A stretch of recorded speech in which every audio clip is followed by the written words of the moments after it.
Welcome back दोस्तों। आज मैं आपके सामने रिसेंटली थिएटर में रिलीज हुई एक तमिल मूवी को लेकर आया हूँ। इसका नाम है यामाकातगी and it's some kind of horror type movie. मतलब टोटली हॉरर नहीं है, मूवी का कॉन्सेप्ट बहुत ही डिफरेंट है। तो अब चलिए फटाफट से वीडियो को स्टार्ट कर लेते हैं। उससे पहले लुटा दो प्यार, फॉलो ऑन इंस्टाग्राम। कहानी की शुरुआत में ही तमिलनाडु के एक बहुत ही खूबसूरत गाँव को दिखाया जाता है। गाँव तो बहुत ही खूबसूरत होता है, लेकिन गाँव वालों के अंदर कैश फीलिंग कुछ ज्यादा ही होती है। उसी गाँव में एक सरपंच भी रहता है और कुछ दिनों के बाद इस गांव का एक बड़ा फेस्टिवल भी होने वाला होता है। इस सरपंच के घर में इसकी बीवी, इसका बेटा, इसकी बहू और इसकी बेटी रहती है। बेटी का नाम होता है लीला। और उसी तरह इस सरपंच की एक बूढ़ी माँ भी होती है जो हमेशा एक ही कमरे के बाहर बैठी होती है। वो कमरा काफी सालों से बंद पड़ा होता है। घर का कोई भी बंदा इस दरवाजे को ओपन ना करे, इसीलिए लीला की दादी वहीं पर बैठी रहती है। एक दिन लीला के घर वाले लीला के माँ के गाँव पर जाने लगते हैं, लेकिन लीला उस गांव पर नहीं आना चाहती। इसी बात को लेकर जब माँ बेटी के बीच हल्के से झगड़ा हो रहा होता है, तो तभी लीला अपनी माँ को ऊपर बुलाती है। बात यह है कि लीला को थोड़ा ब्रीथिंग प्रॉब्लम होती है। इसकी माँ फटाफट से इसको इनहेलर देकर संभालने लगती है। कहने लगती है कि आज हम कहीं पर भी नहीं जाएंगे, लेकिन लीला कहने लगती है नहीं माँ, आप लोग जाकर आ जाओ। दूसरे सीन में लीला के भाई को दिखाया जाता है। लीला का भाई बिजनेस के नाम पर काफी सारा पैसा लॉस कर चुका होता है और उसी तरह लीला का भाई अपने गांव के मंदिर के जेवरात को भी गिरवी पर रख चुका होता है, क्योंकि ये तो सरपंच का बेटा है ना। तो लीला के भाई के फ्रेंड्स लीला के भाई के पास आकर यही बात कहने लगते हैं कि कुछ दिनों के बाद हमारे गांव का फेस्टिवल होने वाला है। अगर गिरवी पर रखे हुए जेवर नहीं छुड़वाया तो बहुत ही हंगामा खड़ा होगा गाँव में। दूसरी सीन में रत्नम नाम के एक बंदे को दिखाया जाता है जो लीला के भाई के फ्रेंड का फादर होता है और इसके बेटे ने दूसरी जाति की लड़की से शादी की होती है, जिसकी वजह से रत्नम अपनी बहू बेटी को घर से दफा कर चुका होता है और हमेशा अपने बेटे को डांटते रहता है कि तुम्हारी वजह से मेरी इज्जत मिट्टी में मिल गई। रत्नम अपने बहू के हाथ से पानी भी नहीं पीता। खैर एक दिन लीला को उस बंद कमरे से बहुत ही बुरी बदबू आने लगती है, जिसकी वजह से इसको दोबारा ब्रीथिंग प्रॉब्लम होने लगती है। अपने घर वालों से कहने लगती है कि ये बदबू मैं बर्दाश्त नहीं कर पा रही हूँ, प्लीज उस दरवाजे को ओपन करके उस कमरे के अंदर चेक करो। लेकिन लीला की दादी यही कहने लगती है कि उस कमरे को ओपन मत करो वरना बहुत अनर्थ हो जाएगा। लेकिन लीला भी अपनी जिद पर अड़ी रहती है कि मुझे सांस लेने में बहुत ही तकलीफ हो रही है। इस तरह से बहुत हंगामा करने पर लीला का फादर किसी बंदे को बुलाकर वो दरवाजा ओपन करवाता है। अंदर जाकर देखने पर एक मरा हुआ चूहा होता है। बस लीला की दादी कहने लगती है कि ये तुम लोगों ने क्या कर दिया, इतने सालों से बंद पड़े कमरे को आज तुम लोगों ने ओपन कर दिया, पता नहीं क्या अनर्थ होने वाला है। उसी रात लीला का फादर वापस अपने घर पर आकर बेवजह लीला की माँ पर हाथ उठाने लगता है, झगड़ा करने लगता है। घर का माहौल देखकर लीला अपने पिताजी के पास आकर डांटने लगती है कि पापा तुम बाहर के प्रॉब्लम से घर के अंदर मत लाया करो, किसी और से झगड़ा करके घर के अंदर आकर हम लोगों पर गुस्सा उतारते हो। लीला का फादर लीला पर गुस्सा करने लगता है कि तुम मुझसे ही जबान लड़ाने लगी। इस तरह से इसको भी एक छापड़ लगाता है। लीला रोते हुए अपने कमरे के अंदर चली जाती है। थोड़ी देर के बाद लीला की माँ खाना लेकर लीला के कमरे पर जाने लगती है। मतलब इस हादसे के बाद लीला ने अभी तक खाना खाया नहीं होता। कमरे के अंदर जाकर वहाँ का नज़ारा देखकर ये शौक में जाती है, क्योंकि लीला ने अपने आप को फांसी लगा चुकी होती है, मर चुकी होती है। उसके बाद क्या था, झटके से घर का माहौल बदल जाता है। घर के सारे लोग लीला की डेड बॉडी को उतारकर बहुत रोने लगते हैं। लीला का फादर भी रोते हुए यही कहने लगता है कि मैंने अपनी बेटी को मार दिया, खामखा मैंने अपनी बेटी पर क्यों हाथ उठाया। अब ये नज़ारा देखकर लीला की माँ थोड़ा शॉकिंग में होती है। इसको रोना ही नहीं आता, यही कहती रहती है कि मेरी बेटी ने मुझे धोखा देकर चली गई। एक मूर्ति बनकर बैठी होती है। थोड़ी देर के बाद लीला का भाई का फ्रेंड लीला के पास आकर यही बात कहने लगता है कि अगर ये बात गांव वालों को पता चलेगी तो पुलिस वाले आकर लीला की डेड बॉडी को पोस्टमार्टम के लिए भेज देंगे और भी पता नहीं क्या क्या कोर्ट कचहरी का चक्कर होगा। लीला को वैसे भी ब्रीथिंग प्रॉब्लम थी ना, तो गांव वालों को यही बताएंगे कि सांस न लेने की वजह से लीला मर गई। इस तरह से लीला के घर वाले ये डिसाइड कर लेते हैं। मतलब ये लोग सच छुपाने लगते हैं। अब सुबह होने के बाद सारे गाँव वालों को लीला की मौत की खबर मिलने पर लीला के घर के पास जमा होते हैं और उसी तरह लीला के घर वाले लीला के अंत्यक्रिया काम के लिए रेडी शेडी करते रहते हैं। और गांव वालों के अंदर भी यही बात फैला चुके होते हैं कि ब्रीथिंग प्रॉब्लम की वजह से लीला की मौत हो गई, बहुत ही अच्छी लड़की थी। सारी चीजें रेडी शेडी होने के बाद 4 बंदे लीला की लाश के पास आकर लीला की डेड बॉडी को घर से बाहर लाने की कोशिश करने लगते हैं, लेकिन इसकी डेड बॉडी उठती ही नहीं। 2 और बंदों को लाते हैं। टोटली 6 बंदे लीला की डेड बॉडी को उठाने की कोशिश करने लगते हैं, लेकिन लीला की डेड बॉडी उठती ही नहीं। तभी लीला की डेड बॉडी थोड़ा झटका देने लगती है, मतलब थोड़ा हरकत करने लगती है। ये देखकर वो 6 बंदे डर के मारे घर से बाहर भागने लगते हैं। कहने लगते हैं कि लीला अभी भी जिंदा है, वो हरकत में आई है। ये सुनने के बाद लीला का भाई का फ्रेंड घर के अंदर जाकर लीला की सांस को चेक करने लगता है, लेकिन इसकी सांस तो रुकी होती है। बाहर आकर डांटने लगता है कि तुम लोग पागलों जैसी हरकत मत करो, ऐसी झूठी अफवाह मत फैलाओ। वो 6 बंदे कहने लगते हैं, अरे नहीं भाई, सच में लीला की लाश हरकत में आई थी। बाद में दोबारा घर के अंदर जाते हैं लीला की लाश को उठाने के लिए, लेकिन लीला की लाश अपने आप उठ बैठती है। उसके बाद क्या था, दोबारा वो सारे लोग डर के मारे घर से बाहर आकर सारे गांव में यही बात फैला देते हैं। एक भी बंदा घर के अंदर जाने से बहुत डरने लगता है। गांव वाले यही सोचने लगते हैं कि आखिरकार लीला की डेड बॉडी उस घर से बाहर क्यों नहीं आ रही। क्या लीला की डेड बॉडी के अंदर कोई शक्ति है? कुछ लोग यही सोचने लगते हैं कि शायद लीला की कोई अधूरी विश थी, इसीलिए लीला उस घर से बाहर नहीं आ रही। उस विश को पहचान के उस विश को पूरा करना होगा। थोड़ी देर के बाद अंत्यक्रिया करने वाला बंदा लीला के पास जाकर दोबारा बाहर आकर ये कहने लगता है कि लीला बिटिया हम सारे लोगों को कुछ बताना चाहती है। जब तक उस बात का पता नहीं लग जाता तब तक लीला की डेड बॉडी घर से बाहर नहीं आएगी। ये सुनने के बाद लीला के घर वाले ही सोचने लगते हैं कि हमने गांव वालों से ये बात छुपाई ना कि लीला की मौत ब्रीथिंग प्रॉब्लम से हुई, हालांकि लीला ने आत्महत्या कर लिया।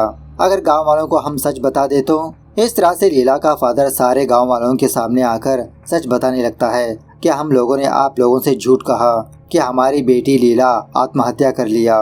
मेरी वजह से लीला मर चुकी है, मैंने मेरी बिटिया को थप्पड़ मारा।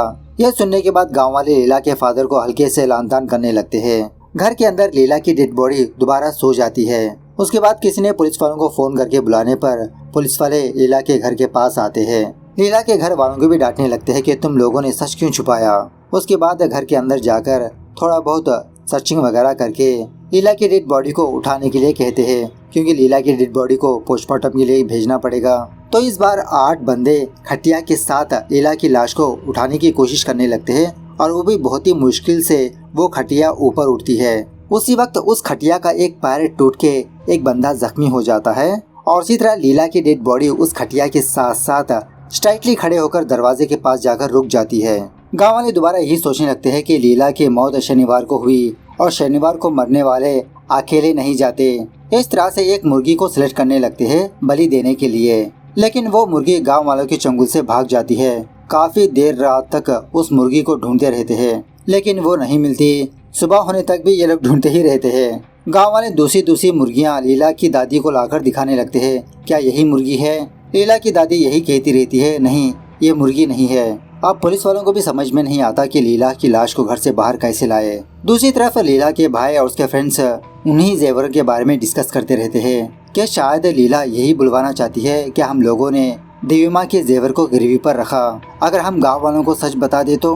तभी लीला का भाई एक ट्विस्ट बोलने लगता है कि लीला के भाई ने ऑलरेडी उन जेवर को गिरवी से छुड़ा चुका है और उन सारे जेवर को अपने घर के बंद कमरे में छुपा के रखा है। बस मौका मिलते ही मंदिर पर लाकर रख देगा। तुम लोग जल्दबाजी में किसी को मत बताना, मैं ही मौका देखकर मंदिर पर जाकर रख दूंगा। दूसरी तरफ एक बूढ़ी औरत गांव वालों से कहने लगती है कि लीला को मरे हुए काफी समय हो गया, कोई लीला को हल्दी कुमकुम तो लगाओ, शायद लीला उससे शांत होगी। सो गांव की कुछ औरतें उसी की तैयारियां करने लगते हैं। इसी दरमियान में घर के बाहर जो टेंट होता है ना, वो टेंट अपने आप टूट जाता है, जिस वजह से रत्नम के सर को जोरदार चोट आती है। रत्नम सोचने लगता है कि मेरे साथ ही ऐसा क्यों हुआ, यहाँ पर बाकी लोग भी तो है।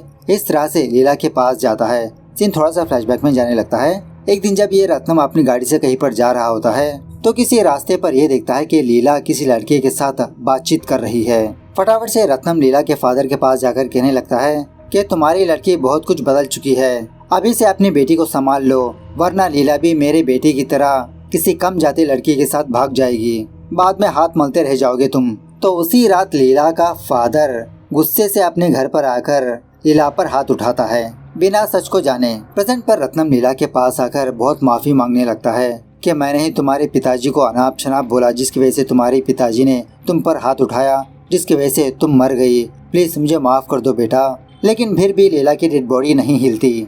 थोड़ी देर के बाद गाँव का एक बंदा लीला के भाई के फ्रेंड के पास आकर कहने लगता है कि इन सब की वजह सोमू है। ये सोमू और कोई नहीं कटिया के साथ साथ लीला की डेड बॉडी को उठाते वक्त कटिया का पैर टूटकर एक बंदा जख्मी हुआ था ना, वही बंदा सोमू होता है। एक्चुअली ये सोमू लीला को काफी सालों से वन साइड लव कर रहा था। जब भी लीला अकेले नजर आती इसको प्रपोज करता। लीला मरने से पहले भी ये सोमू लीला को रोककर प्रपोज करने लगा था और यही चीज रत्नम ने देख लिया था। उसके बाद गांव की औरतें यही सोचने लगती है कि शायद लीला किसी लड़के से प्यार कर रही थी। इस तरह से लीला के फ्रेंड से पूछताछ करने पर लीला की फ्रेंड गांव वालों को एक सच बताने लगती है कि लीला अंबू नाम के एक बंदे से प्यार कर रही थी, जो दूसरी कैस्ट का बंदा होता है। पुलिस वाले लीला की कॉल हिस्ट्री चेक करने पर लीला और अंबू के बीच काफी लंबी लंबी बातें हुई थी। तो फटाफट से उस अंबू के पास जाकर लीला के बारे में पूछताछ करने लगते हैं। एक्चुअली लीला और अंबू अपने गांव में ही एक दूसरे से मुलाकात करते हुए एक दूसरे के साथ प्यार श्यार करते रहते हैं। अब अंबू तो दूसरी कैस्ट का बंदा होता है ना, तो लीला अंबू से यही बात कहती रहती है कि अंबू, ये गांव वाले हम दोनों को एक्सेप्ट नहीं करेंगे, चलो इस गांव को छोड़कर कहीं दूर भाग चलते हैं। अंबू कहने लगता है कि लीला, मेरे माँ बाप का मैं ही एक लौता सहारा हूँ और ये मेरा गांव है, मैं इस गांव को छोड़कर कहाँ पर जा सकता हूँ, जो होगा देखा जाएगा। सो हमेशा इसी बात को लेकर इन दोनों के बीच झगड़ा होते रहता है। गांव वाले अंबू के बारे में पता करके अंबू को लीला के पास लाते हैं। अंबू लीला के लाश के पास जाकर बहुत माफी मांगने लगता है और यहाँ पर हमको एक और बात भी पता चलती है कि मरने से पहले उसी रात लीला ने अंबू को फोन करके ये कहा था कि मेरे पिताजी ने मेरे ऊपर हाथ उठाया, चलो अंबू हम यहाँ से कहीं दूर भाग चलते हैं। इसी बातों के दरमियान में अंबू की बैटरी डेड होने पर इसका फोन स्विच ऑफ हो जाता है। प्रेजेंट डे पर गांव वाले दोबारा लीला की लाश को बाहर लाने की कोशिश करने लगते हैं, लेकिन नो यूज। तभी लीला की दादी रोते हुए कहने लगती है कि मैंने तुम लोगों से कहा था कि उस बंद कमरे को खोलो मत, उसी कमरे को खोलने की वजह से आज हमारे घर में ये अनर्थ हो गया। और इसी तरह ये दादी उस कमरे के बारे में एक सीक्रेट बात बताने लगती है कि काफी सालों पहले इस दादी की बहन ने उस कमरे में आत्महत्या कर लिया, तब से वो कमरा बंद पड़ा है। इस दादी की बहन की काफी सारी चीजें अभी भी उसी कमरे में मौजूद है। सोचने लगते हैं कि शायद इसकी बहन का काम हो सकता है। इस तरह से उस कमरे में जाकर जिस शायरी से इसकी बहन ने आत्महत्या की होती है, उस शायरी को बाहर लाकर लीला के गले में पहनाने लगती है। सारे लोग माफी मांगने लगते हैं कि लीला बिटिया, अगर हमसे कोई भूल हो चुकी हो तो हमें माफ कर देना। बाद में दोबारा काफी सारे गांव वाले लीला की लाश को बाहर लाने की कोशिश करने लगते हैं, लेकिन नो यूज। अब इसी मौके का फायदा उठाकर लीला का भाई उस कमरे में जाकर वो जेवर चोरी छुपके बाहर लाने लगता है, लेकिन गलती से इस चीज को गांव वाले देख लेते हैं। उसके बाद क्या था, पुलिस वाले भी लीला के भाई को गिरफ्तार करने लगते हैं और इसी तरह गाँव वालों को एक सीक्रेट बात बताने लगते हैं। जब पुलिस वाले ने लीला के कमरे में जाकर चेकिंग की थी, वहाँ पर लीला का फोन मिला था और एक्चुअली लीला के फोन में कॉल रिकॉर्डिंग हमेशा ऑन ही रहता था। कल रात लीला का फादर छापड़ मारने पर लीला अपने कमरे में आकर बहुत रोते हुए अंबू को फोन करके अपनी दुख भरी दास्तान सुनाने लगती है और यही कहती रहती है कि प्लीज अंबू, हम दोनों यहाँ से कहीं दूर चलते हैं। तभी ये सारी बातें लीला का भाई सुन लेता है। वार्न करने लगता है कि अगली बार अगर तुमने उस कम जाति लड़के से बात की तो तुम्हारी खैर नहीं। लीला भी कहने लगती है कि मैं उसी से प्यार करती हूँ और उसी से शादी करूंगी और इसके बारे में मैं मम्मी पापा से बात कर लूंगी। और इसी तरह लीला के भाई का एक सीक्रेट भी रिवील करने लगती है कि 5 साल पहले लीला के भाई ने एक लड़की के साथ प्यार करने का नाटक किया था। धोखा देने पर वो लड़की जहर पीकर मर गई। तो लीला का भाई अपने बारे में ये सच्चाई सुनकर लीला को एक छापड़ लगाने लगता है। लीला को ब्रीथिंग प्रॉब्लम होने लगती है, अपना इनहेलर मांगने लगती है, लेकिन लीला का भाई इसको अपना इनहेलर ना देते हुए गला दबाकर मार देता है कि कम जाति लड़की से प्यार करने लगी तुम। अब ये सारी बातें लीला के फोन में रिकॉर्ड हो चुकी होती है। सो प्रेजेंट डे पर सारे गाँव वालों को लीला के भाई की सच्चाई पता लगने पर शौक में रह जाते हैं कि लीला ने आत्महत्या नहीं की, इसके भाई ने इसको मार दिया। लीला का फादर पूछने लगता है कि आखिरकार तुमने ऐसा क्यों किया। लीला का भाई कहने लगता है, अरे पापा, अगर मैं ऐसा नहीं करता तो इन द फ्यूचर आप ही लीला के साथ ऐसा करते। पुलिस वाले लीला के भाई को गिरफ्तार करके ले जाते हैं। अब ये सच्चाई सुनने के बाद तब जाके लीला की माँ होश में आकर लीला के पास जाकर बहुत फूट फूट के रोने लगती है कि अरे बेटा, मैंने सोचा था कि तुमने बहुत बड़ी गलती कर दी, तुमने जानबूझकर मुझे छोड़कर चली गई, लेकिन घर वाले ने ही तुमको मार दिया। अरे बेटा लीला, एक बार तुम अपनी बात मुझसे कह देती। इस तरह से इसकी माँ भी रोते हुए बहुत माफी मांगने लगती है। तो तभी लीला की लाश उस खटिया से गिरकर लीला की माँ की गोद में गिरती है। गांव वाले समझ जाते हैं कि अब जाके लीला शांत हुई। उसके बाद इसका अंत्यक्रिया काम शुरू होने लगता है और इसी दरमियान में जोरदार बारिश भी होने लगती है। इस तरह से लीला मरने के बावजूद भी अपनी सच्चाई गांव वालों के सामने रखा। अब लीला की लाश कैसे उठी, it's none of our business, it's a some kind of fantasy type movie. लेकिन मूवी में जिन लोगों ने लीला के साथ बुरा किया वो सारे लोग एक के बाद एक लीला के पास आकर माफी मांगने लगे। इस तरह से ये मूवी यहाँ पर दी एंड होती है। तो मूवी कैसे लगी कमेंट करके बताना जरूर। मिलते हैं अगली वीडियो में, तब तक take care, bye bye, see you soon.